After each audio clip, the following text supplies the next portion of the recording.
Hey everyone, welcome back to the Idea Porch. Today we will learn two super easy ways to fix our Wi-Fi in seconds. So let's get started. When your Wi-Fi icon shows a cross, it usually means your laptop wireless adapter is off. The fix is simple, just press Fn plus F2 on your keyboard. Instantly your Wi-Fi turns on and the cross disappears.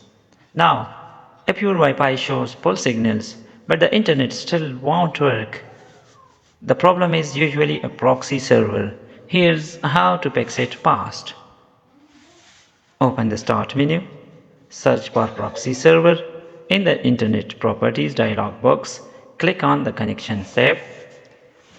Click on LAN Settings. Under Proxy Server, uncheck the box. Use a proxy server for your LAN. Now click OK and then OK again. Boom, your internet should start working immediately. If this helped you, don't forget to like, share and subscribe for more tips and tricks. See you in the next video.